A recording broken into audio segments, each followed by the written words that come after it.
अस्सलामुअलैकुम दोस्तों ते बेलियो ते सजनों। मैं ਤੁਹਾਡਾ ਮੇਜ਼ਬਾਨ ਅਮਾਨਤ ਅਲੀ ਅੱਜ ਤੁਹਾਨੂੰ ਇੱਕ ਕਹਾਣੀ ਸੁਣਾਵਾਂ ਦੇ ਦੋ ਦੋਸਤਾਂ ਦੀ। ਇੱਕ ਜੰਗਲ ਦੇ ਵਿੱਚ ਇੱਕ ਗਿੱਦੜ ਤੇ ਇੱਕ ਊਠ ਰਹਿੰਦੇ ਸੀ ਤੇ ਬੜੀ ਗੂੜੀ ਯਾਰੀ ਸੀ ਉਹਨਾਂ ਦੀ। ਤੇ ਇੱਕ ਦਿਨ ਗਿੱਦੜਾਂ ਦਾ ਯਾਰ ਦਰਿਆਓਂ ਪਾਰ ਨਾ ਖਰਬੂਜ਼ੇ ਖੜੇ ਨੇ ਤੇ ਖਰਬੂਜ਼ੇ ਖਾਣ ਨੂੰ ਬੜਾ ਦਿਲ ਕਰਦਾ ਹੈ, ਲੇਕਿਨ ਮੈਂ ਨਦੀਆਂ ਪਾਰ ਜਾ ਨਹੀਂ ਸਕਦਾ। ਤੇ ਊਠ ਉਹਨੂੰ ਕਹਿੰਦਾ ਹੈ ਕਿ ਯਾਰ ਆਪਣੀ ਦੋਸਤੀ ਕਿਵੇਂ ਹੈ, ਆਪਾਂ ਹਰ ਵੇਲੇ ਇਕੱਠੇ ਰਹਿੰਦੇ ਹਾਂ ਤੇ ਚੱਲ ਮੈਂ ਤੈਨੂੰ ਲੈ ਕੇ ਚੱਲਦਾ, ਤੂੰ ਮੇਰੀ ਗੰਢ ਤੇ ਬਹੋ, ਮੈਂ ਤੈਨੂੰ ਦਰਿਆਓਂ ਪਾਰ ਲੈ ਚੱਲਦਾ। ਗਿੱਦੜ ਉਸ ਦੀ ਕੰਢ ਤੇ ਬਹਿ ਗਿਆ ਤੇ ਜਿਹੜਾ ਊਠ ਸੀ ਉਹ ਦਰਿਆ ਪਾਰ ਕਰਕੇ ਤੇ ਉਸ ਖਰਬੂਜ਼ਿਆਂ ਦੇ ਵਾੜੇ ਤੇ ਚਲਾ ਗਿਆ। ਹੁਣ ਉਹ ਦੋਵੇਂ ਜਣੇ ਖਰਬੂਜ਼ੇ ਖਾਣ ਲੱਗ ਪਏ।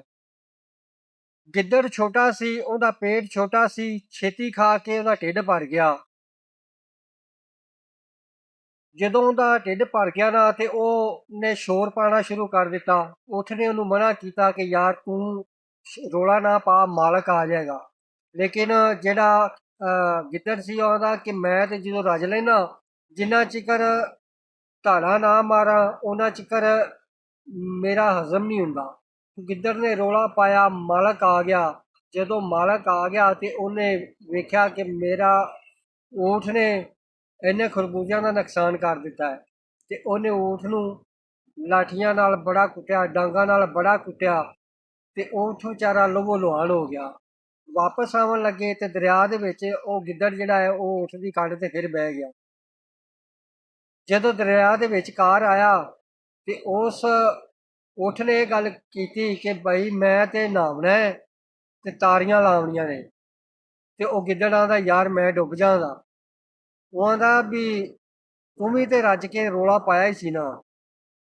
ਊਠ ਸੀ ਉਹ ਪਾਣੀ ਦੇ ਵਿੱਚ ਨਹਾਉਣ ਲੱਗ ਪਿਆ ਤੇ ਪਾਣੀ 'ਚ ਉਹਨੇ ਟੁੱਬੀ ਲਾ ਲਈ ਤੇ ਗਿੱਦੜ ਜਿਹੜਾ ਸੀ ਉਹ ਡੁੱਬ ਗਿਆ ਤੇ ਡੁੱਬ ਕੇ ਉਹ ਵਿਚਾਰਾ ਪਾਣੀ ਦੇ ਵਿੱਚ ਮਰ ਗਿਆ। ਇਸ ਕਹਾਣੀ ਤੋਂ ਸਬਕ ਇਹ ਹਾਸਲ ਹੁੰਦਾ ਹੈ ਕਿ ਅਸੀਂ ਜਿਹੜਾ ਕਿਸੇ ਦੇ ਬਾਰੇ ਸੋਚਦੇ ਹਾਂ ਜਾਂ ਕਿਸੇ ਦੇ ਬਾਰੇ ਕਰਨੇ ਆ ਉਹ ਸਾਡੇ ਨਾਲ ਵੀ ਹੋ ਸਕਦਾ ਹੈ। ਯਾਨੀ ਮਿਸਾਲ ਦੇ ਤੌਰ ਤੇ ਜੈਸੀ ਕਰਨੀ ਵੈਸੀ ਭਰਨੀ।